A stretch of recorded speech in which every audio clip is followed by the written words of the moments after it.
მოგესალმებით ქრისტეს მიერი სიყვარულით, ნათესავებო. დღეს უნდა ვილაპარაკოთ წმინდა წერილზე და წმინდა მიწის ადგილმდებარეობაზე, ძველი აღთქმის გეოგრაფიაზე და ახალი აღთქმის გეოგრაფიაზე. ბევრ თქვენთაგანს სამართლიანად გაეღიმებოდა ეხლა თუ რა საჭიროა ახალი აღთქმის გეოგრაფიაზე საუბარი. ანუ ბიბლიური გეოგრაფიის ამ ნაწილზე საუბარი მეტადრე თუნდაც ძველი აღთქმისა და მე პირდაპირ მინდა გითხრათ და ვამხილო ის ადამიანები ან დაბნეული ადამიანები ან მატყუარა ადამიანები ან ანგარებიანი ადამიანები ან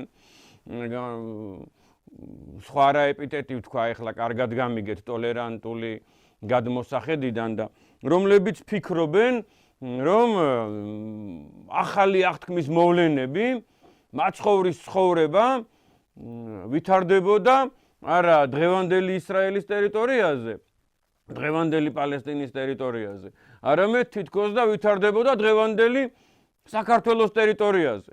ეს აბსურდია, უაზრობაა, წინააღმდეგობაა, მკრეხელობაა და ასე შემდეგ. ხალხო, აი წარმოიდგინეთ, თქვენ ახლა გაგიგიათ, ზოგს გაუგია, ზოგს ისე გაუკვირდება, რომ საიდან სადაო წმინდა საბაო იტყვის და ძებნას დაუწყებს ამას და აღმოაჩენს, რომ ფილოლოგი, მეცნიერი, სწავლული ადამიანი, პროფესორი, ჩვენი დროის გამოჩენილი ადამიანი თავის საზოგადოებაში მეუბნება მარწმუნებს, რომ ჩვენო აბსურდი, წარმოიდგინეთ, ჩვენო საუკუნეთა განმავლობაშიო გვიმალავდნენო და ჩამოასახელა რამდენიმე ინსტიტუცია, ნუ გვიმალავდნენო ჩვენო, რომ აი აქო კავკასიაში, საქართველოში დაიბადა მაცხოვარიო,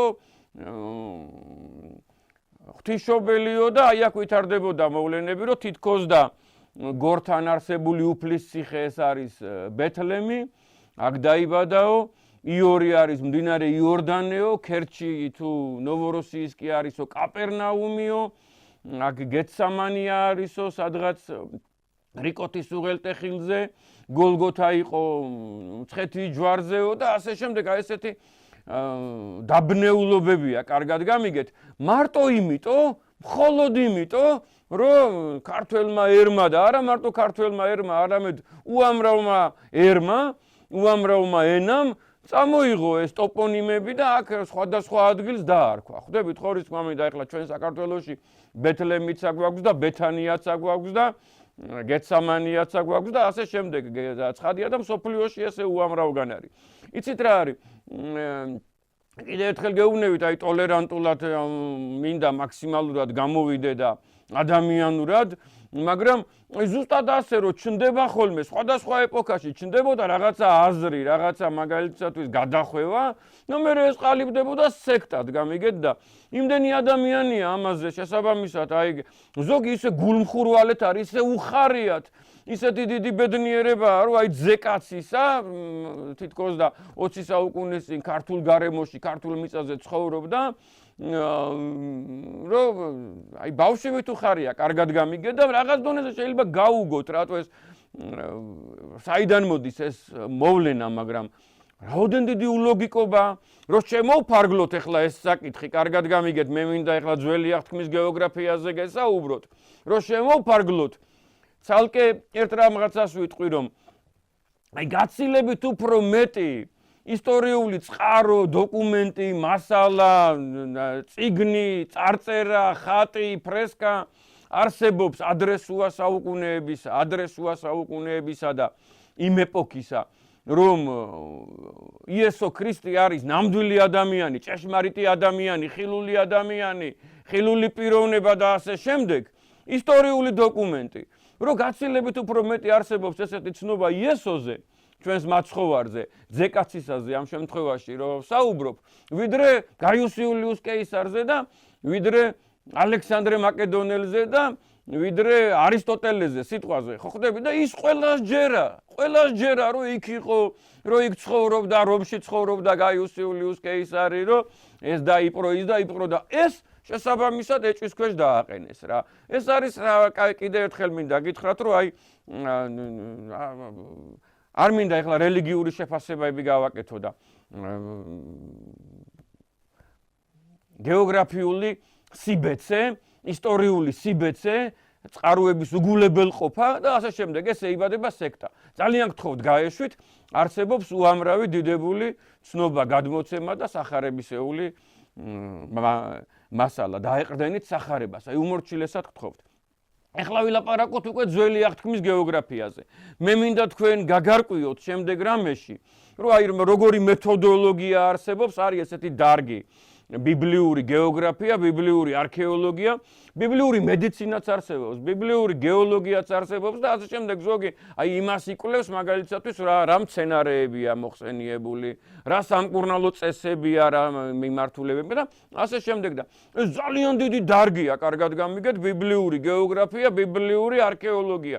ეს უმნიშვნელოვანესი დარგია და უდიდესი მეცნიერები, აი მსოფლიო ვარსკვლავები, მეგავარსკვლავები იყვნენ ამითი დაკავებული და დაინტერესებული. ახლა მაგალითად აი რაულინსონი ლურსნული წარწერების პირველი გამშიფრავი ასიროლოგიის პიონერი, ფრიდრიხ დელიში, სეისი, მალოვანი, ასე შემდეგ უამრავი ადამიანი, კარგად გამიგეთ, იგივე აგატა კრისტი მწერალი, აი უამრავი ადამიანი, იგივე წმინდა მამები არიან ამითი, რომ შესაბამისად განგი მარტონ ბიბლიური გეოგრაფიის მიმართულებები და მე ახლა მეთოდოლოგიაზეც ცალკე მინდა გითხრათ და ცალკე მინდა გითხრათ შემდეგი რამ თუ მოდით აი ამ კვლევით აი მე აგიხსნით როგორ მიდის ერთი კვლევა ერთი მიმართულება და ვიპოვოთ ყველაზე უმთავრესი და ყველაზე საამაყო რამ ამ ქვეყნიური 64-ის ანუ ედენის ბაღის ადგილმდებარეობა.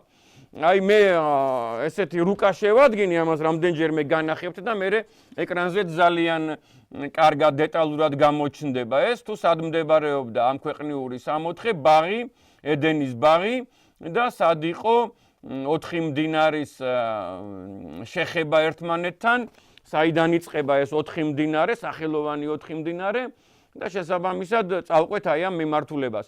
საქართველოში, დღევანდელ საქართველოში არსებობს კიდე ერთი ჯგუფი, კიდე ერთი გუნდი, რომელიც აი შესაბამისად წიგნებიც გამოსცეს, რაღაც ნახატებიც, ნახაზებიც, რუკებიც შეადგინეს, რომ თითქოს და კავკასიონზე, რაჭის მთებში, სოფელ ღებთან, ედენას პიკთან, ედენას მთასთან მდებარეობდა ამ ქვეყნიური 64 ედემის ბაღი. აი მათაც მე დაგიდასტურებთ, ეხლა დაგიდასტურებთ, მათაც ამოძრავებთ ეს პატრიოტული ჟინი, რომ აი მათ სოფელში, მათ მხარეში, მათ რაიონში, მათ რეგიონში, მათ კუთხეში ყოფილიყო ესეთი დიდი ფასეულობა. ნეტაკი ყოფილიყო რაზეა საუბარი. და ნეტაკი რაღაცები აღმოაჩინონ, მაგრამ როგორ შეიძლება წყაროს გადაუხვიო, ბიბლიას გადაუხვიო და წმინდა მამების მითითებას გადაუხვიო, რომ ესე იმუშავე და სიტყვები მოიპარო და სიტყვები ჩაამატო. გამიგეთ? ეს დანაშაულია, ეს შეიძლება ითქვას, რომ გამყალბებლობაა და მაგასაც აი დაგიდასტურებთ. მე პირველ რიგში მინდა რომ მადლობა მოუხადო ყველა იმ ადამიანს, გინდ ქართველი იყოს, გინდ არაქართველი, გინდ ქრისტიანი, გინდ მაგალითად სხვა კონფესიისა და სარწმუნოების წევრი, რომელსაც ჯერა, რომ ეს სამყარო ღვთისგან არის შექმნილი და რომ ადამიანი ღმერთმა გააჩინა. შესაბამისად, აი ყველას დიდი მადლობა მინდა მოუხადო, მე თქვენიანი ვარ, მე იმათიანი ვარ, აი რაც ახლა ვახსენე ეს ჯგუფი და არა იმათიანი, ვინც ფიქრობს, რომ აი შესაბამისად რაღაც მკვდარი სხეულიდან გაჩნდა სიცოცხლე, თუნდაც ერთუჯრედიანი არსების დონეზე და მე ეს განვითარდა 2 მილიარდი საუკუნის განმავლობაში და აი ესე გაჩნდა ადამიანი სხვადასხვა ადგილას დედამიწაზე და ადამიანები რომლებიც ვერ ხედავენ, ვერ გრძნობენ იმ ფასეულობას, რომ სული აქვთ ღვთისგან ბოძებული.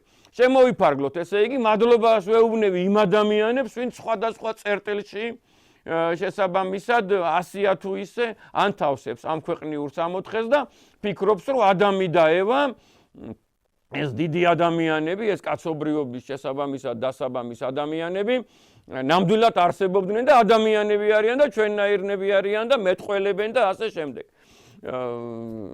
მოდით ეს შემოვიფარგლოთ ამით და დავიწყოთ შემდეგი რამ.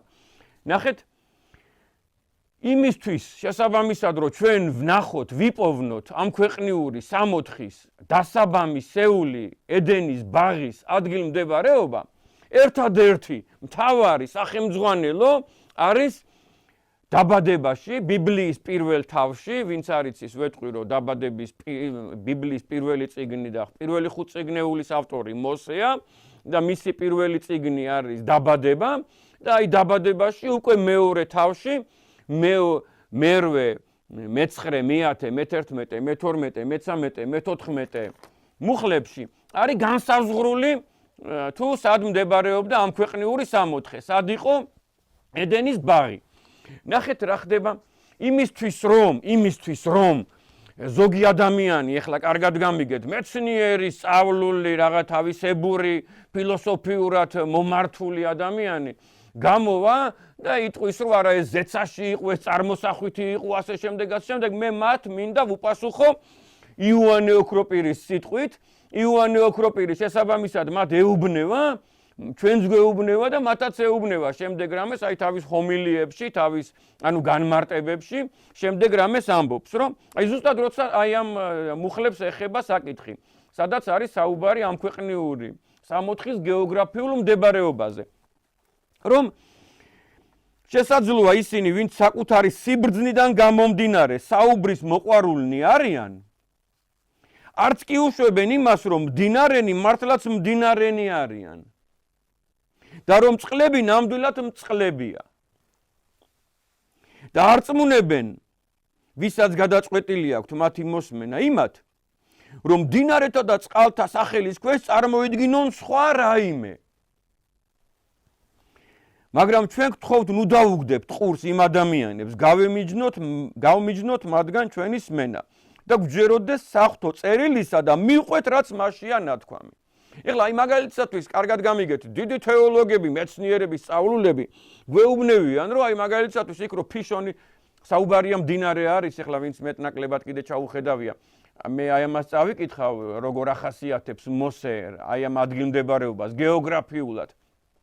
იქ საუბარია 4 სახელოვან მდინარეზე და მე-5 უსახელო მდინარეზე და იქ რო სახელი მთავარი არის, აი აქტიური მახასიათებელი არის მდინარეები. და იოანე ხას უსვევს, რომ ზოგი შეგხვდებათ ისეთი ადამიანიო, რომ ფიშონზე გეტყვით, რომ ეს არის სიუხვე, გეონზე, ანუ სხვა მდინარეზე გეტყვით, რომ ეს არის მადლიერება სიტყვაზე, ტიგროსზე გეტყვით, რომ ეს არის მრავალფეროვნება, ევფრატზე გეტყვით, რომ ეს არის რაღაც სიმშვიდე და ასე შემდეგ და თვითონ აქ საუბარია არა მდინარეებზე, წყლებზე, ნამდვილ შესაბამისად მდინარეზე და წყალზე. არამედ საუბარია რაღაც ალეგორიაზე, გამიგეთ და ასე შემდეგ. აი ამაზე გეუბნევათ იოანე ოქროპირი, რომ ასეო, ნუ შეხედავთ ამასო, შეხედეთო პირდაპირ, მდინარე მდინარეა, მთა არის, მიწა არის, წყალია და მიყევითო, როგორც წერია ეგრე წაიკითხეთო რა. იოანე ოქროპირი არის პავლესთან მოსაუბრი ადამიანი და პავლე ღმერთთან მოსაუბრი ადამიანია და იოანე ოქროპირიც, რომელიც დიდი მამაა, წმინდა მამაა, ნათელი გონებაა, კონსტანტინოპოლის ეპისკოპოსი იყო მოგეხსენებათ, აი ამ მუხლს ესე განმარტავს რა.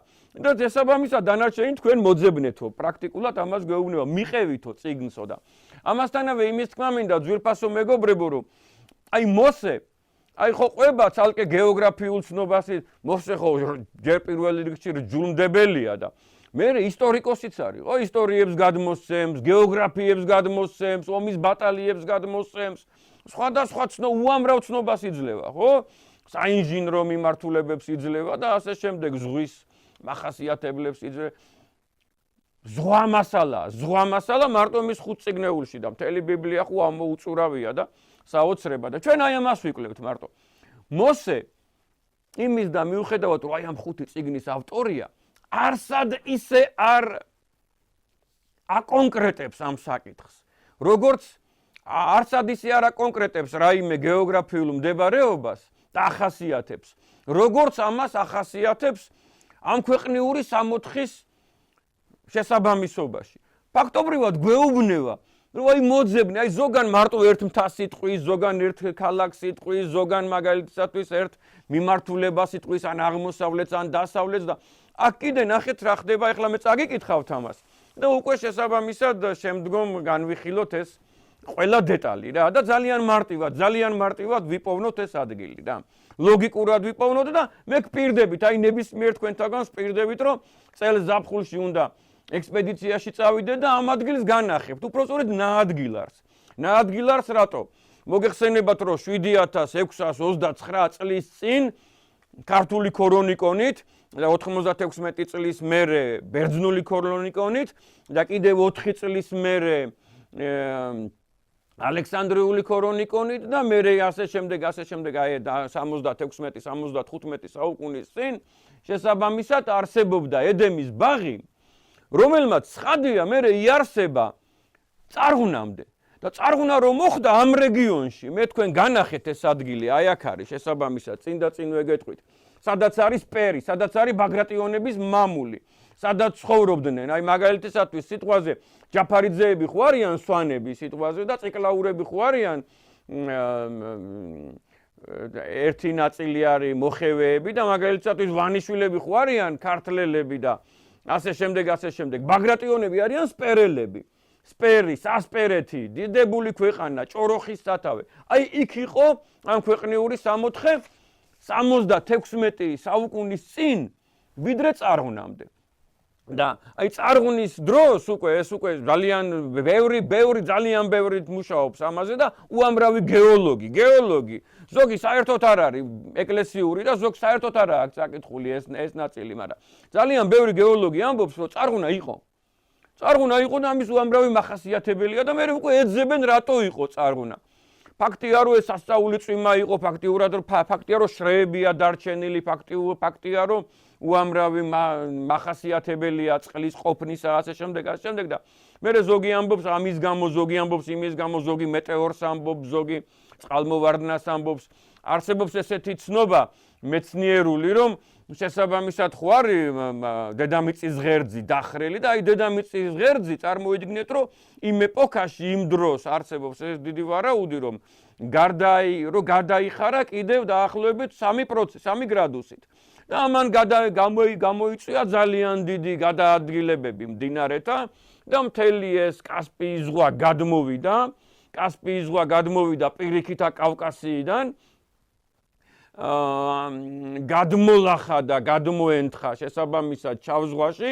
შავი ზღვა ტბა იყო, ყველაზე დაბალი ადგილი შესაბამისად გადაანგრია ბოსფორი და დარდანელი, ერთი და დაუკავშირდა მსოფლიო ოკეანეს და ესე ზემოდან ესე დიდი ტალღასავით გადაიარა მთელ აღმოსავლეთ თურქეთის დღევანდელ ტერიტორიაზე და დატბორა ეს უამრავი მხარე და შესაბამისად წარღვნამდელი ადამიანებიც აქ ცხოვრობდნენ დღევანდელ აღმოსავლეთ თურქეთში, ზემო შუა მდინარეთში და ქვემო კავკასიაში და დღევანდელ კავკასიაში და დღევანდელ საქართველოში და კარდუს მთის გარშემო და მოხდა აქ გრანდიოზული წყალდიდობა, კიდევ ერთხელ გეუბნებით სულ განათლებული ღმერთმა აცხონოს ბატონი ზურამ გელაძე გპ-ში გეოლოგიის კათედრის გამგეს, სულ ერთხელ ხმამაღლა ყველას აი 20 კაცი ვიყავით იქა, თქვა რომ წამოდით გაჩვენოთ თრიალეთის ზეგანზე წარღვნის კვალიო და აი დღემდე განვიცდი რომ არ მოვემსახურე მანქანით არ წავედი, ფოტოები არ გადავიღე, რომ აი რა ადგილს მაჩვენებდა. თუმცა ბევრი გეოლოგი ამას დღესაც გაჩვენებს. შესაბამისად წარღვნამდელი ადამიანები რო აქ ცხოვრობდნენ, წარღვნა რომ მოხდა, ამ გემმაც, ამ კიდობანმა რაღაც განსაკუთრებული მანძილი კი არ გაიარა შესაბამისად, რაღაც მაგალითად 1000 კილომეტრები და ამ შემდეგ. შეიძლება 100 კილომეტრი, 150, 200 გადაადგილდა. მაგრამ იგი ტივტივებდა წყლის ზედაპირზე და ფაქტია რომ იგი გაჩერდა კარდუს მთაზე, კორდიელთა მთაზე, არარატის მთაზე, ქართლის მთაზე. ევსევი კესარიელი მე-4 საუკუნის ადამიანი შესაბამისად მეფე კონსტანტინეს მეგობარი წერს, რომ დღესაცო იმ ეპოქაზეა საუბარი მე-4 საუკუნეში, დღესაცო არისო კორდიელთა ყურადღება მიექცეთ კორდიელთა მთაზე, დღესაც არისო ნოეს კიდობანის ნარჩენებიო და კვალიო და იძებნება ეს წარმოგიდგენიათ, რომ აი შესაბამისად აი ამ რეგიონზეა საუბარი, მე კიდე ერთხელ განჩვენებ და თქვენ კიდე ერთხელ ნახეთ ისა, რომ აი აქ იყო ბაღი, სადაც ტაოკლარჯეთია, აი აქ იყო კარდუს მთა, არის კარდუს მთა, რომელიც არარატია და აი აქ არის ქართლი, ეს არის არსიანის ქედი და ეს არის ჩვენი სამშობლო. სულ ჩვენი სამშობლო, ესეც ჩვენი სამშობლო, ესეც ჩვენი სამშობლოა და ჩვენი გენეზისი აქ არის დაწყებული და აქ ვცხოვრობთ დასაბამიდან. წარღვნის მერე აქ ვცხოვრობთ, საუბარი არ არის წარღვნის მერე წინა გადაცემაში ვისაუბრეთ მე და ჩემმა თანაავტორმა აი ამ კვლევისა და მეგობარმა გეგა ხვედელიძემ, რომ წარღვნის მერე მეორე, მესამე, მეოთხე, მეხუთე თაობაში იქმნება ერი, ფუძე და იმ ფუძე ერის შვილები ვართ ჩვენ, სახე რო არ შეგვიცვლია და დამბადებელი ღმერთისადმი რწმენა რო არ შეგვიცვლია და ენა რო არ შეგვიცვლია და საცხოვრისი რო არ შეგვიცვლია. აი ესეთი სასწაულია, ღვთისწყალობაა და ხილული წყალობაა ჩვენზე. შესაბამისად, რას წერს მოსე? ნახეთ, მე ახლა აქ ორი ვერსია უნდა წაგიკითხოთ. ერთი არის ახალ ქართული დღევანდელი გადამუშავებული გამოცემა, საპატრიარქოს გამოცემებია, კვირისპალიტრამ გამოსცა ჩვენი უწმინდესის კურთხევით. ესენი ძირითადად ნათარგმნია ებრაული ტექსტებიდან. და მეორე უნდა წაგიკითხოთ მცხეთური ხელნაწერი, რომლის მთარგმნელი შესაბამისად შემდგენელი არის დიდი მამა, წმინდა მამა, დიდი გონება გიორგი მთაწმინდელი მამებთან ერთად საუბარია მე-11 საუკუნის პირველ ნახევარზე და აი აქედან ვიხემძღვანელოთ. ნახეთ, კიდე ერთხელ გეუბნებით, მე ახლა უკვე ცალკე მოგიყვებით თუ სად არის დოკუმენტურად ამ ქვეყნიური სამოთხე, ჩქარჩქარა ვისაუბრებ, მომიტევეთ.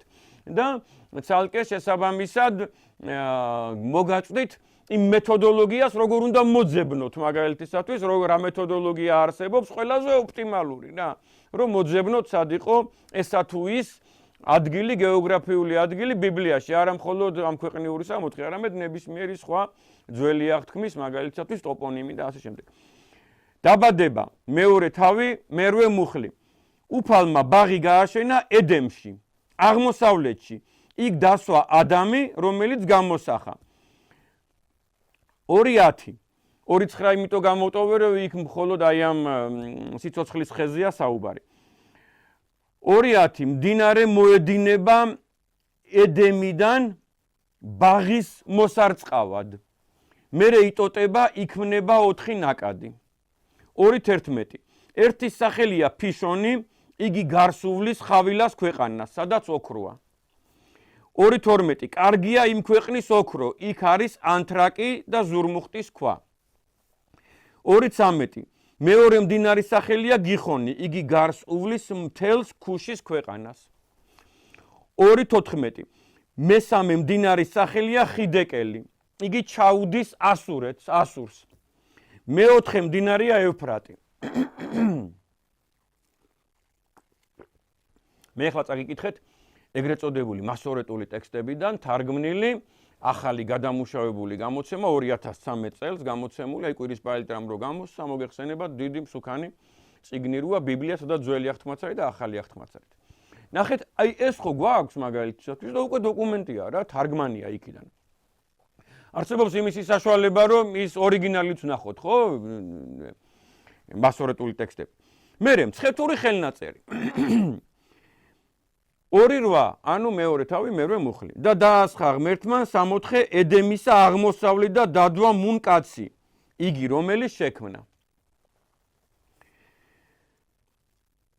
ხოლო მდინარე 2:10, ხოლო მდინარე გამოვალს ედემით მორწყვად სამოთხისა. მერე განიყოფის 4 თავად. 2:11 სახელი ერთისა ფისონ, ესი არის რომელი გარემოივლის ყოველსა ქვეყანასა ევლატისასა, მუნსა და არს ოქრო. 2:12 ხოლო ოქრო მის ქვეყნისაი კეთილ, მუნ არს ანთრაკი და ქვაი იგი კაპოეტი. 2:13 და სახელი მდინარისა მეორისა გეონ, ესე გარემოივლის ყოველსა ქვეყანასა ეთიოპიისასა. 2:14 და მდინარე მესამე ტიგრისი, ესე ვალს წინაშე ასურეთსა. ხოლო მეოთხე მდინარე ევფრატი. მოდით ეხლავე შევთანხმდეთ ერთ რაღაცაზე, რომ აი აქა და აქ მრავალწილად სხვადასხვა სიტყვებია ნახსენები, სხვადასხვა ქვეყნებია ნახსენები, სხვადასხვა ცნობებია მოცემული რამდენადმე. და ჩვენ გვაქვს შესაბამისად მე ამ პირველსას და მეორეს კი არ ვიწუნებ. ამით იმის თქმა მინდა ეხლავე რომ მიგაქცევინოთ ყურადღება რომ აი აქ მაგალითისათვის ნახსენები არის ქუში, აქ არის ეთიოპია ნახსენები. აქ არის ნახსენები ტიგროსი, აქ არის ხიდეკელი ნახსენები მაგალითად და აი ესეთი სხვაობებია რა. ყურადღება მიაქციეთ ერთ უმნიშვნელოვანეს რაღაცას. მოდით მანამდე ერთ რაღაცას ვიტყვი რომ ჩვენ გვაქვს ესეთი დიდებული ქართული თარგმანი ბიბლიის, დიდებული თარგმანი, რომელსაც ძალიან ბევრი ადამიანი, ადრეული თუ დღევანდელი, მეცნიერი აყენებს ორიგინალის დონეზე და ზოგი ორიგინალზე უფრო ძვირფასად თვლის მას რა. და დიდი შანსია შესაბამისად, რომ იგი ყველაზე ღირსეული არის თავისი შინაარსით და ასე შემდეგ. მაგრამ ამასთანავე გვაქვს ჩვენ უამრავი სხვადასხვა თარგმანი, მაგალითად ჩვენ წელთაღრიცხვამდე სეპტუაგინტა ითარგმნა, ანუ აი ებრაელი მღვდელმთავრები იყვნენ ამისი მთარგმნელები ბერძნულად, 72 დიდი ადამიანი, მათ შორის სიმონ მიმრქმელი და წარმოიდგინეთ, რომ მათ ძალიან დეტალურად თარგმნეს და აი მერე დადარებული იქნა ამ 72-ისა და თითქმის ყველა იდენტური იყო და ეს არის სეპტუაგინტა, ძველი აღთქმის დიდებული თარგმანი. წარმოგიდგენიათ როდინდელი, ესე იგი 22 საუკუნის წინანდელი რა დღეის უკან. შესაბამისად გვაქვს ვულგატა, რომელიც მე-5 საუკუნეში არის ნათარგმნი ლათინურად. გვაქვს რუსული თარგმანი კირილე და მეთოდე ძალიან დიდი წმინდა მამები არიან შესაბამისად, რუსული, სლავური თარგმანი, სომხური თარგმანი, ებრაული თარგმანზე ხო უკვე ვისაუბრე მე-7, მე-8, მე-9 საუკუნის ეპოქაშია, მანამდე დაკარგული ჰქონდა და თავიდან შედგენილი მასორეტული ტექსტები ებრაული, არაბული ტექსტები გვაქვს, ეთიოპიური ტექსტები გვაქვს, ინგლისური ჯეიმს კინგია ძალიან დიდებული მთარგმნელი, ძალიან დიდი ადამიანი შესაბამისად და გვაქვს ესე უამრავი ღირსეული თარგმანი ადრეული ზოგი. აი მოგახსენეთ ახლა დაახლოებით თარიღები და თქვენ ხვდებით და ნახეთ უნდა ავიღოთ როცა რაიმეს ვეძებთ, რაი მაგალითისათვის ახლა შემდეგ რამეზე გადავიდეთ. გამომდინარე აი ეს ყველა ეს მთარგმნელი არის გენიოსი ადამიანი, ღვთისმიერი ადამიანი, ეჭვი არ მეპარება, მორწმუნე ადამიანი, ზოგი უამრავი ნათარგმნი იგივე მე რო ახლა ბერძნული ვახსენე და ბერძნული ძალიან ადრეულია, ლათინური რო ვახსენე მაგალითისათვის და სომხური რო ვახსენე სიტყვაზე და ასე შემდეგ. აი განხეთქილებამდე და სქიზმამდე და ასე შემდეგ არის უამრავი ნათარგმნი და აი მართლმადიდებლურ სამყაროშია ნათარგმნი. რუსული ხო მით უმეტეს, იგივე ალექსანდრიული ხო მით უმეტეს და ასე შემდეგ, ასე შემდეგ. ნახეთ, ჩვენ ახლა მოცემული გვაქვს წავყვეთ აი ამას რა, წავყვეთ აი ამ მიმართულებას რა. როგორ უნდა ვეძებოთ. პირველ რიგში აი თავიდან რო ვახსენე ძალიან მე მინდა კიდე ერთხელ ვეუბნები ბოდიში მოუხადო მათ რომ აი ესე მე არ ვთვლი რომ ცუდად ვიხსენიებ მათ, მაგრამ დაბნეულები რო არიან წყალი არ გაუვარო. როდესაც საუბარი არის რომ ევფრატია ნახსენები და ტიგროსია ნახსენები, კარგად გამიგეთ და ასურეთია ნახსენები, ესეთი ქვეყნები, რომელსაც წყალი არ გაუვა და ყველა მიცის რომელი რა არის რა. იმის მერე როგორ შეიძლება ადამიანმა ილაპარაკოს რომ რაჭის მთებში იყო ამ ქვეყნიური სამოთხეო რა. თუ ეს არ არის, მაგრამ თავს მოხვეული და რაღაც აი სულიწმინდის მიერ დაწერილი, სულის მიერ კარნახით დაწერილი წიგნის უარყოფა თუ არ არის ეს რა.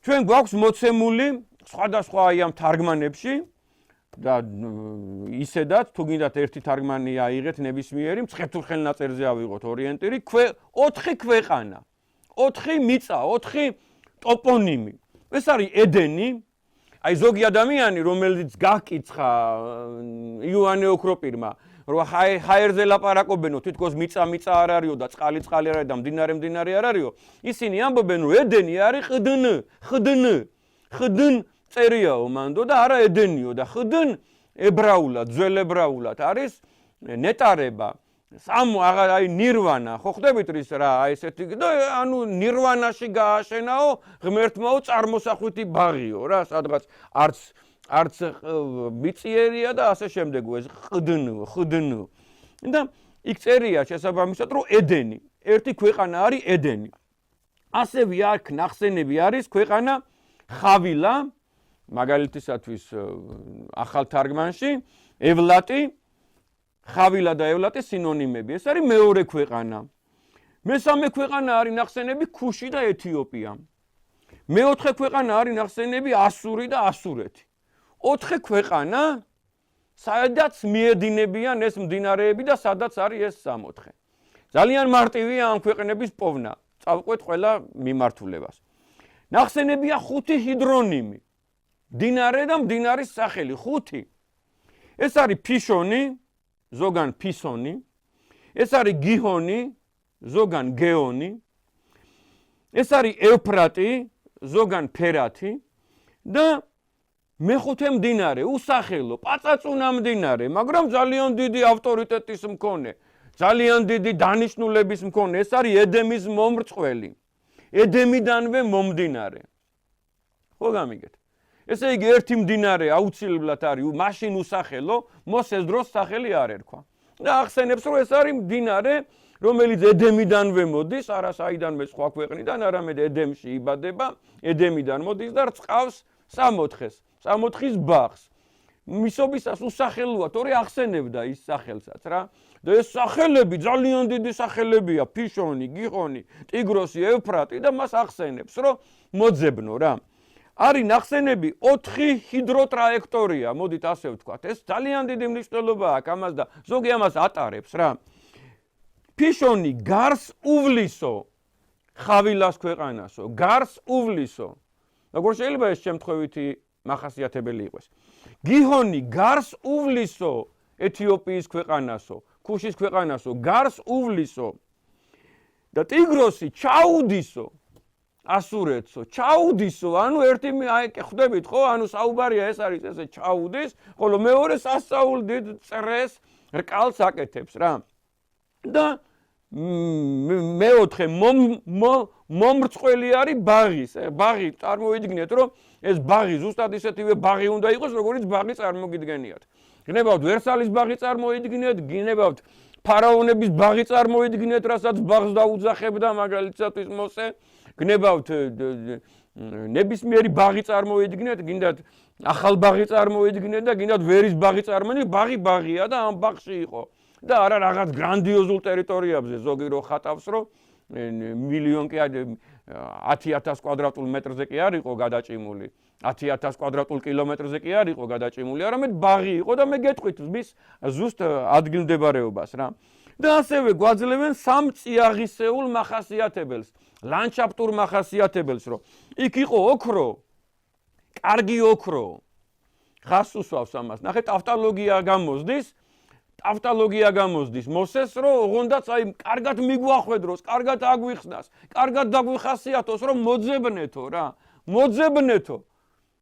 და დაბნეული ადამიანები ეძებენ ალთას და ბალთას, წარმოვიდგინეთ ეხლა, მაგრამ ამათი რა გამკვირვებია, რაულინსონი ვერ გაერკვა, ხო ხვდებით? აი წეღან რო ჩამოვთვალე, რაულინსონი, კელვინი, დელიში, სეისი, ვილკოკი, მალოვანი, აგატა კრისტი, ასე შემდეგ, აი ეს მამები რა შეიძლება ითქვას, ყველანი უთითებენ სადღაც მესოპოტამიებში, ზოგი აქ, ზოგი მე ერთმანეთში დაობენ კიდე რა.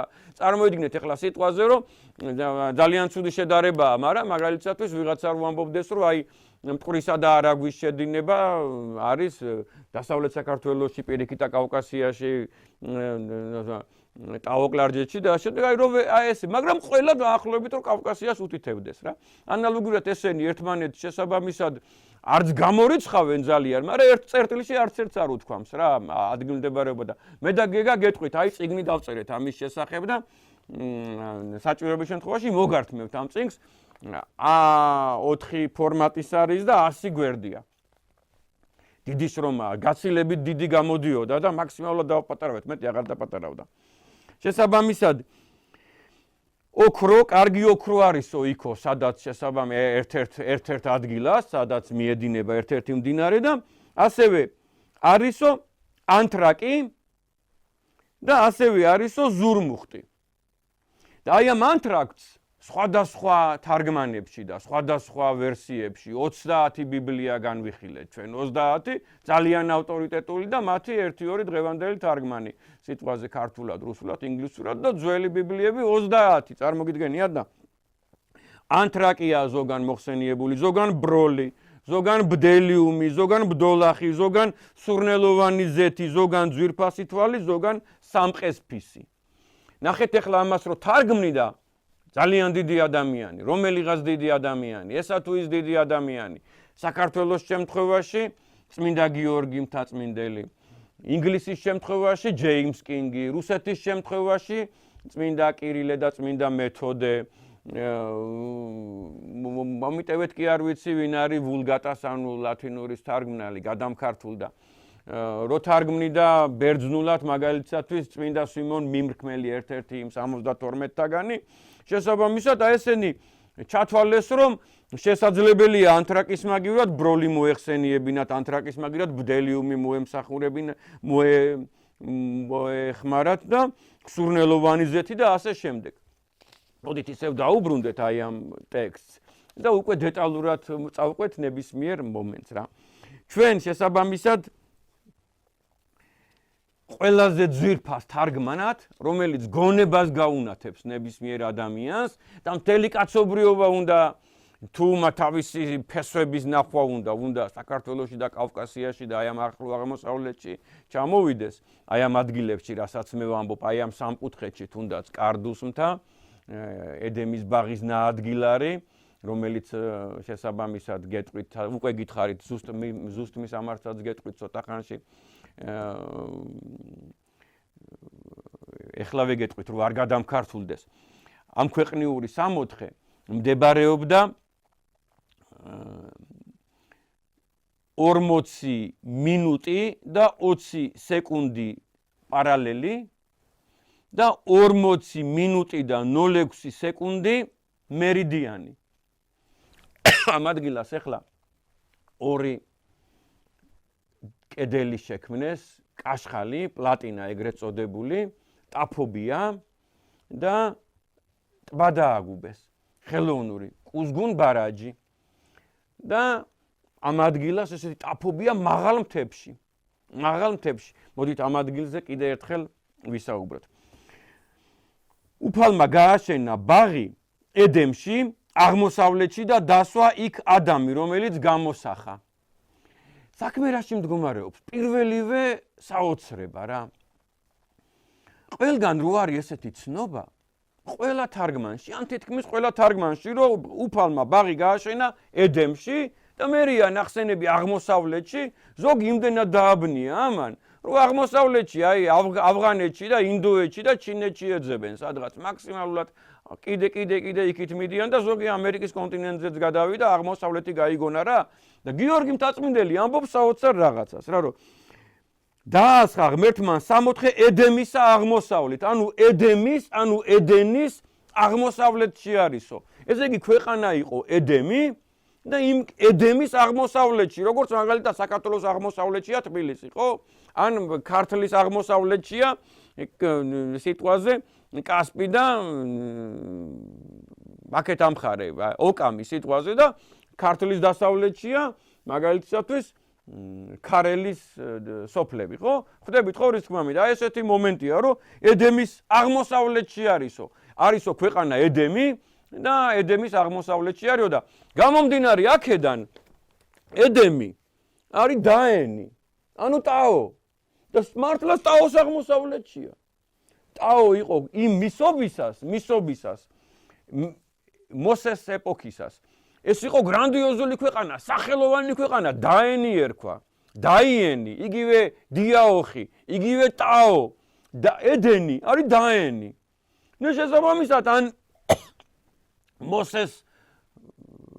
მოსე რო კარნახობდა, ან ვიღაც რო იწერდა, ან შესაბამისად როთა განმავლობაში, აი ეს მარტივი გარდასახვა მოხდა რა და მისი ნათქვამი დაენი, ან თვითონვე თქვა მსგავსი ძალიან ახლო სიტყვა ედენი და შესაბამისად მერე დარჩა და ეს ედენი არის უეჭველი და ფაქტია რომ ეს ადგილი და ეს ადგილი მარტო ამითი არა გვაქვს ჩვენ დადგენილი, უამრავი ცნობით აქვს დადგენილი, მართლაც ეს დაენი, ედენი არის ტაუა და ტაოკლარჯეთის აღმოსავლეთში მდებარეობს ეს წერტილი.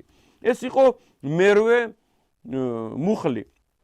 შესაბამისად ედემის აღმოსავლეთში, დაენის აღმოსავლეთში, ტაოს აღმოსავლეთში რო იყო ბაღი და 64-ს ახსენებს. ეხლა ზოგი დამემდურება, რატო ახსენებო 64-ო? მინდა გიორგი მთაწმინდელი ახსენებს 64-ს და ამ ქვეყნიურ 64-ს სიტყვას და მე არ ვახსენო, ან გეგამ არ ახსენოს, თუ რას ნიშნავს? ესე იგი, ჩვენ შეგვიძლია რომ ვახსენოთ ამ ადგილს, დავარკვძახოთ რა, როგორც სხვა თარგმნებშია ნახსენები. ხოლო მდინარე გამოვარს ედემით, მორწყვა 64-ისა. ანუ ედემიდანვე იწყებაო ეს პატარა მდინარე, ეს კონკრეტული მდინარე, რომელმაც უნდა მორწყას ეს ბაღი, ეს 64, ედემიდანვე გამოდისო და არა რომელიმე შორი მანძილიდან და მერე განიყოფის 4 თავად. მოდით ჯერ ამ ბაღის ნახეთ, საოცარ რაღაცას გაჩვენებთ. აი აქ გითხარით რა რომ ტაფობია მეთქი, გითხარით რა რომ ტბა არის დღეს ჩაგუბებული და ეს პლატინა რო არ გაეკეთებინათ, ეს ტბა გაცილებით პატარა დღეს რო არის, მაგალითად წარმოიდგინეთ ორჯერ თბილისის ზღვაზე დიდი დაახლოებით რა. ეს ტბა რო არ ჩაეგუბებინათ, ადრინდელი რუკები რო ვნახე მე ტოპოგრაფიული, სამხედრო რუკები და ასე შემდეგ რუსული, იქნებოდა კუსტბასტოლი ტბა, ან კიდევ უფრო პატარა ტბა. და ამ ტბაში ჩაედინება შირლი გრეკი, ანუ მოჭიქული ქვების წყალი, ესე ვთქვათ რა, შირლი გრეკი, რომელიც აი აქედანვე მოედინება, პატარა მდინარეა, რამხელაც მაგალითისთვის მდინარე ვერე. ხვდებით ხო რა თქმა უნდა და ეს მდინარე მოედინება მესჩით დაგი არის, მესხეთის მთა არის, აქეთ არის მესხეთის მთა, აქეთ არის ფაშის მთა, 3 კილომეტრნახევრიანი მთებია, 3 და 700-იანები, 3 და 600-იანები, ერთი მთა არის მესხეთის მთა, მეორე მთა არის ფაშის მთა, ფაშაკის მთა, დღეს აკბაბას მთას ეძახიან და ამ ორი ესეთი პიკია, ხო ხვდებით როგორი მახასიათებელია და მარჯვენა მხარეს არის ქართველთა მთა, ანუ გიაურის მთა, აი ამ ადგილას არის გიაურის მთა, ხოლო აქ კიდე მესხეთის მთა და ფაშის მთა. შესაბამისად აი ამ ტაფობში ჩამოედინება ეს ერთი პატაწუნა წყალი, რომელიც ტბად გადაიქცევა და მე აი აქედან უკვე 4 მდინარე გამოედინება აი ამ ტაფობიდან. დღეს ხილულად გამოედინება, დღეს 2 მდინარე, წარმოგიდგენიათ, ეს არის ევფრატი და ჭოროხი რა, მანდამდეც მივალთ. ეხლა ის ადამიანები რა კარგად გამიგეთ, შემოევლოთ ჩემი თავი პიროვნულად, მაგრამ ორგანიზაციულად არ შემოევლოთ ჩემი თავი. აი აქაც არისო ერთი ესეთი მთაო, საიდანაც 4 მდინარე გამოდისო, 2 პირიქითა კავკასიაში მოდისო და 2 აქეთ მოდისო, დღევანდელ კოლხეთის დაბლობისკენო და აქაც არისო ეს 4 მდინარეო. ნებისმიერი ადამიანს კითხეთ, ან გეოლოგს, ან სამთუელს კითხეთ, ან მეტყევეს კითხეთ, ნებისმიერი მთიდან, რომელსაც 3 კალთა აქვს, 3 წყალი გამოედინება, რომელსაც 4 კალთა აქვს, 4 წყალი გამოედინება. ესეთი საქართველოში არის ალბათ 30 მთა, საიდანაც გამოედინება 4 მდინარე, 5 მდინარე, არჯევანიდან 5 მდინარე გამოედინება, აი გვირგვინას მთა სადაც არის, თრიალეთის ზეგანზე. გამოედინება ქცია, ბორჯომულა, ტანა, ძამა, თეძამი. და უამრავი ყველა მთიდან ესე წვიმა რომ მოვა 4 რამდენი ფერდი და რამდენი ხევიც აქვს, იმდენი მდინარე გამოედინება. რა აღსანიშნავი მომენტია ეს, კარგად გამიგეთ რა. შესაბამისად აი უკვე ძალიან ცოტა დრო მრჩება და ცოტა ვღელავ, მაგრამ ყველაფერს მაინც შევეცდები რომ მოვასწრო. ხოლო მდინარე გამოვარს ედემით, მორწყვა 64 და მერე განიყოფის 4 თავად. იმ ადამიანებისა გამკვირვებია, აი წეღან მაშინ რო ვახსენე, რაულინსონები და დელიშები და ასე შემდეგ, რომ გამაოგნებელი ახლა ინგლისურად და ფრანგულად და ლათინურად და ბერძნულად რო კითხულობდნენ ამას, ნუ თუ იქ ვერ ხედავდნენ, რომ თავი მდინარის სათავეზეა საუბარი და მდინარის საწყისზეა საუბარი, როგორ შეიძლება მდინარის შუა წელში ეძებო, როგორ შეიძლება ტაფობზე ეძებო ესეთი რაღაცა, რომ ერთი წყალი 4 წყლად გადაიქცეს, ხო? ეს ალბათ რაღაცა აკლდათ მათ, იმის და მიუხედავად რომ მილიონი რამე იცოდნენ, რაღაც ან სულიწმინდის მადლი აკლდათ, ან ლოგიკა ელემენტარული, კარგად გამიგეთ, ეხლა ნუ დამცინებთ ამაზე, პარალელს გავავალებ ესეც, რომ გენიოსი, ფიზიკისა და მათემატიკის მამა, ნიუტონის ბინომის ავტორი და მსოფლიო მიზიდულობის კანონის ავტორი, ნიუტონი ეუბნება თავის დურგალს, რომ ორი კატა მყავს, ერთი დიდი, მეორე პატარაო და კარებშიო გამიკეთეო, ნახურეთი ერთი დიდი, ერთი პატარაო, რომ პატარა კატა, პატარა ნახურეთიდან შემოძვრესო და დიდი კატა დიდი ნახურეთიდან შემოძვრესო და დურგალმა უთხრა კი, მაგრამ ერთი ნახურეთი საკმარისია პატარად და დიდიცო, დიდ ნახურეთში შემოეტევაო და მაშინ მიხვდა ამის ლოგიკურობას და ლოგიკა გაცილებით უფრო მაღლა დგას, ვიდრე ფიზიკა. ლოგიკა ფაქტის ტოლფასია, ფაქტის, ახლა ფაქტს რო არ წაესწრო ადამიანი რა ქნას და ამიტომ ლოგიკურად უნდა იმჯელოს. სხვათა შორის რაღაც მეთოდოლოგიებიდან ამოიღეს ესე, ამოჭრეს რა ლოგიკა და დატოვეს მარტო აი რაღაც თუ წყარო უნდა იყოს, ეგ უნდა იყოს ნანახი. აი ახლა ვიღაცა გამოჩნდება ისეთია, რომ ჩამოვაყალიბებ ახლა ამას და არაო მაჩვენე მანდო დაფაო რომ აქ იყო ედემის ბაღიო რა. აი მაგას მოითხოვს და მერე დაარწმუნდება, ან მერეც არ დაარწმუნდება. შესაბამისად თუ ევოლუციონისტია რა. შესაბამისად აქ ნახსენებია რომ სათავე არის და იმისთვის რომ იპოვოთ ეს ადგილი, რადგან არის ნახსენები სათავეები ამ მდინარეების რა. მინიმუმ ევფრატის სათავეში უნდა ახვიდეთ, კაცო. როგორც შეიძლება სხვაგან ეძებო უკვე რა, ევფრატი ხო არის ნახსენები აქ რა. ტიგროსი ხო არის ნახსენები და სხვა მდინარეები რომელი რა არის, მაგასაც გეტყვით ახლა რა.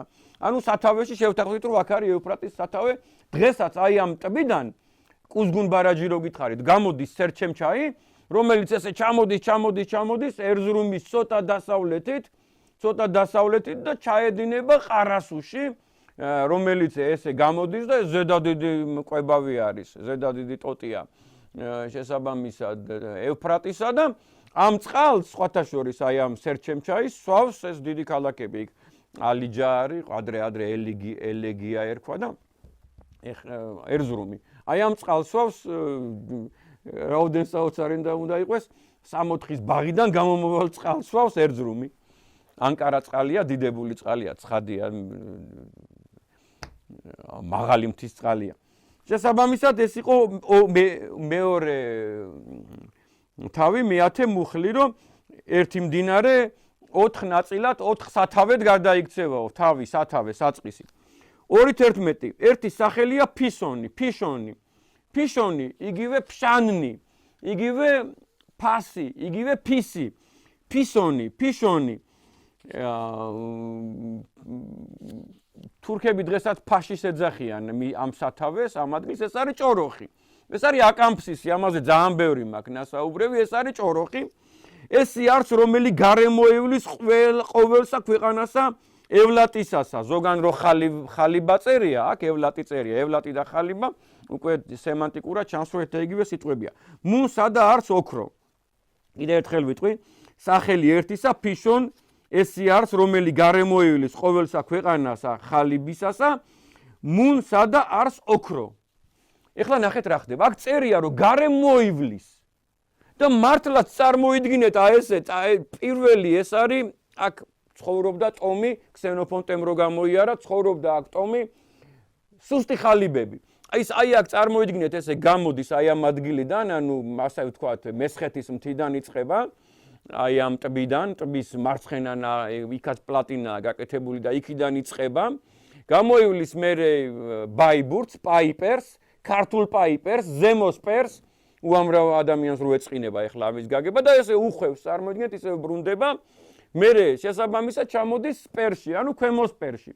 საიდანაც ბაგრატიონები არიან წარმოშობით და მერე ერკინისი არის აქ, ხალიბების ქვეყანაა. სულ ხალი ერკინისი, რკინა მარტო ქართულად. მარკინა, რკ, ეს უეჭველი ქართული სიტყვებია, მარტო ქართულად ხდება ადამიანი ამის შინაარს. აქ არის სოფელი ერკინისი და მე ვამბობ რომ აქ თუ ხარისია კიდე. და ეს გარემოივლის, მართლაც აი გარემოივლა ხალიფთა ქვეყანა, ხავილა არის ხალიფთა. ხალიბეთია, ეს არის ყველაზე მაგარი ხალიბეთი. ეხლა ხალიბეთის ქართულობაზე უკვე აღარ ვილაპარაკოთ, ესე იგი გარემო ეს იყო მე და მუნ არის სადა არის ოქრო. რადგან ოქრო ვახსენე, შემდეგ მუხტაც ვიტყვი.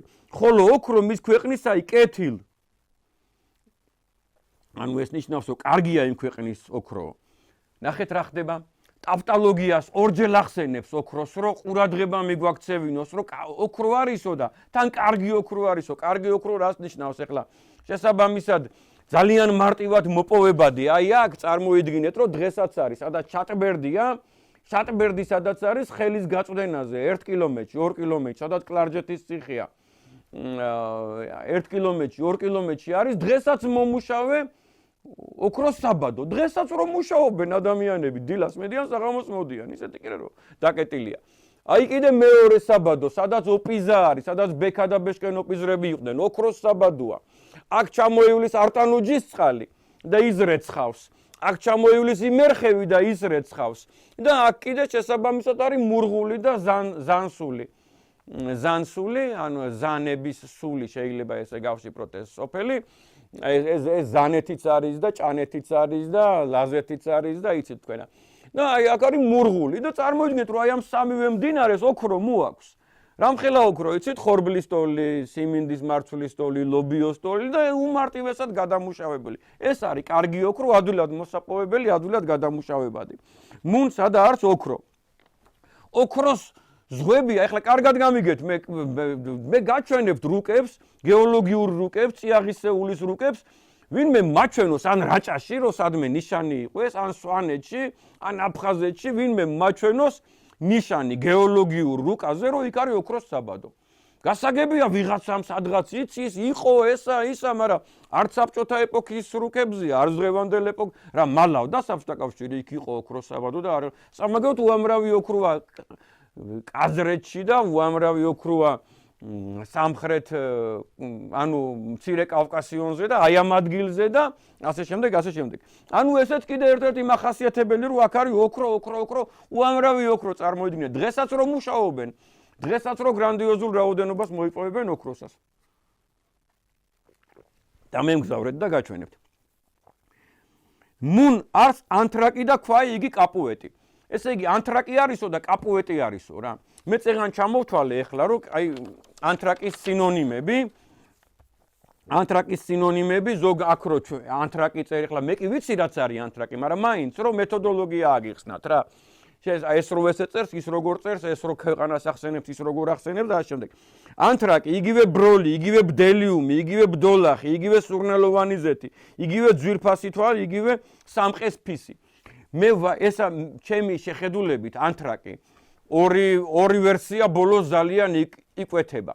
ერთი ვერსიით ეს არის სურნელოვანი ზეთი, რომელიც ხეებს ზდის, აი ზოგან ეგრევე ბდელიუმია ნახსენები, ბდოლახის ხე, ეს არის რაღაც ძვირფასი ხე, რომელსაც ესე დასერავდა, მოდის როგორც იანტარი.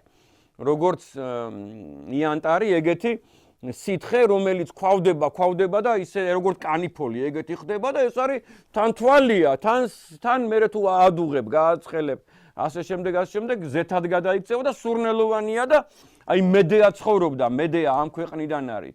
მედეა ამ ხეობიდან არის, აიეტი ამ ქვეყნიდან არის და ეს სურნელოვანი ზეთებით შესაბამისად ერთ-ერთი მახასიათებელია, რომ განთქმულია ამითი ეს ქვეყანა მოსეს ეპოქაში. ხვდებით ხო რის თქმა მინდა რომ აი მაგინდა თუ წავალთ მე ვამბობ რომ ანთრაკი არის მური, რომელიც მაცხოვარს მიართვეს, მური ანუ მირონი, ანუ სმირნა, ანუ სურნელოვანი ზეთი, ანუ ნელსაცხებელი, რითიც განთქმულია ეს ქვეყანა და აი საბჭოთა დროში მაგ ეპოქაში თურქებს ჰქონდათ და მაგის აქეთ კიდე ქართველებს ჰქონდათ და საბჭოთა კავშირს ჰქონდა უამრავი ეთერზეთების წარმოება. მან დროს სურნელოვანი ზეთებია, მსგავსი არსად არის კიდე ერთხელ ვიმეორებ. ანთრაკი ბროლი, ეს ახლა ზოგან ანთრაკი ბროლი, ბდოლახი, სურნელოვანი ზეთი, ძვირფასი სამყესფისი და შესაბამისად ახლა თუ წავალთ იმ მიმართულებით რომ ბროლი აი ხრუსტალი რაც რუსულად არის გპ-ში გეოლოგიის ფაკულტეტზე მობრძანდით და ნახეთ როგორი ბროლის დიდი გრანდიოზული, აი მეტრიანი, მეტრნახევრიანი, ნახევარმეტრის სიგარის დიდი ბროლის ესეთი დიდი ქვები, შუშის ქვები, რაღაც საოცრებები რა, ანუ ბროლიც უამრავია და სამყესფისიც უამრავია და ასე შემდეგ და ძვირფასი თვალიც რა. მე მაინც ვფიქრობ რომ ეს არის სურნელოვანი ზეთი გამაგრებული კანიფოლად გადაქცეული რა. და მეოთხე ზოგან არის ნახსენები ზურმუხტი, კაპუეტი, ქვაიმწვანე, შესაბამისად აქ არის რადგან ოქროა, მალაქიტიც არის უამრავი, გამიგეთ? მარტო ქართულ თარგმანშია ზურმუხტი სამწუხაროთანა, თორე უამრავგან არის ონიქსი, ქვაიმწვანე რა, კარგად გამიგეთ. ეხლა მარტო მასორეტული ტექსტიდან ნათარგმნში არის ზურმუხტი და ზურმუხტის შესაბამისად ეს სამარგადი ქვია ძველ ქართულად შესაბამისად და აქ არის ხიმშიაშვილებს ჰქონდათ დიდი ბიზნესი ჰქონდათ ხიმშიაშვილებს ონიქსისა და ონიქსი გაქონდათ აქედან და ასე შემდეგ. ანუ მწვანე ქვა როგორც ოქროს თანამდევი, ოქროს საბადოსთან მალაქიტი ბათუმში სანაპიროზე და გონიოში სანაპიროზე რო მწვანე ქვები ყრია, ეგენი სულ სპილენძის ჟანგია და მაგაში 54-55% სპილენძია. და ეს ხშირ შემთხვევაში მაგას აგროვებდნენ, ამტრევდნენ და სპილენძი მანდედან გამოღებადია რა.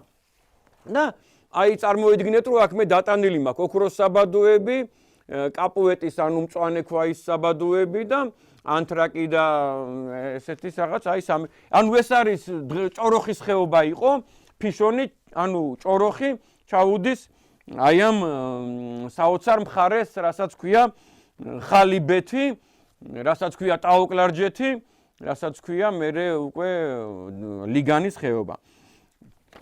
შესაბამისად ფიშონის ხეობა ამოვწურეთ და ის კიდე ჰიდრონიმი რომ მართლაც გარემოივლის ამას აქაურობას რა. მეორე მდინარის სახელი არის გეონი. გეონი ახლა გამომდინარე აქედან არის შესაბამისად არაქსი, ეს არის მდინარე რასხი და იგიც გარემოივლის, ეს არის ეთიოპიის ქვეყანა, ქუშის ქვეყანა, ნებროთის ქვეყანა, ნებროთი ქუშიტია, შესაბამისად აქ იყო ეთიუნი ესეთი ქვეყანა იმ ასურეთის ეპოქაში, მაგალითად 32 საუკუნის წინ, 31 საუკუნის წინ ეთიუნი, იცით თქვენ ეს ქვეყანა და ეთიოპია, აი მაგალითად ქუში ეთიოპიც არის, ისა რა ქვია, ნებროთი თან ეთიოპია, თან ქუშია. ასე ანუ მეორე მდინარე არის იქ ეხლაც არის უამრავი ტოპონიმი ქარაქუში, ქუშ, აი წარმოიდგინეთ და არარატის მთას სპარსულად ქვია ქუშ-ნო, ანუ ნოეს მთა. ხვდებით ხო და ქუშის ქვეყანა, მთის ქვეყანა, ანუ ქუში არის ამისი სპარსული დასახელება და ეს მთის ქვეყანას ნიშნავს და განსაკუთრებული მთა ესეთი გარშემო არცად არ არის იმხელა მთა, ის რო სისტემა, იცით თქვენა რა, დიდი კავკასიონი მაგალითისათვის და პამირი რო სისტემაა სიტყვაზე, არარატის მთა ერთ-ერთი პიკია, მწვერვალია, ვულკანური წარმოშობისაა და გარშემო შეიძლება ითქვას ბრტყელია და იმ მთა, აი მთის ქვეყანა არის ესა. ანუ ეთიოპია, ქუში, შევთანხმდით რომ არის დღევანდელი აი ეს ადგილი, აი ეს ჩადის არაქსი, გაივლის შესაბამისად შემოულის არარატის მთას და მიდის დაბლა, იქ არის ნახიჭევანი, ქართული ნახიჭევანი, ვისაც გინდა იმას ეწყინოს, იქ არის ჯულფა, იქ არის ერევანი, ქართული ერევანი, ვისაც გინდა ეწყინოს 33 საუკუნის წინ, 30, 28, 27 საუკუნის წინ ეს იყო ქართული ქვეყანა და მერე კიდე რამდენჯერმე იყო ქართული ქვეყანა, მაგრამ ურარტუს დაქცევამდე და არმენების მოსვლამდე ეს მუდამ ქართული ქვეყანა იყო დასაბამიდან და ხაოსის მიწა იყო და თარგამოსიანების მიწა იყო და ქართული მხარე იყო. რაც შეეხება ევფრატს, უკვე ვთქვით, ისე მარტივად უწერია და მდინარე მესამე ტიგროსი. ტიგროსი, რომელიც ვალს წინაში ასურეთსა. ესე ჩაუდის ასურეთსო ქართულ იმაშია და კიდე მართლაც ესე იქცევა. ესე მიხვრა-მოხრით კი არ მიდის, მართლაც ესე იქცევა, შეიძლება ითქვას, ჩადის აი ამ ადგილას, სადაც შესაბამისად დღეს არის ერაყისა, სირიისა და თურქეთის სამკუთხედი საზღვარი. და მეოთხე მდინარე ევფრატი. ევფრატზე იმიტომ არ აწერს არაფერს, რომ ევფრატია, კარგად გამიგეთ და ეუბნება მოძებნეთ. ნახეთ ეს ადგილი, მოსე წინასწარმეტყველი და კიდე ერთხელ გეუბნებით აი ამოწურვისას, რომ ამ ფუძეერის მიწაზე იყო.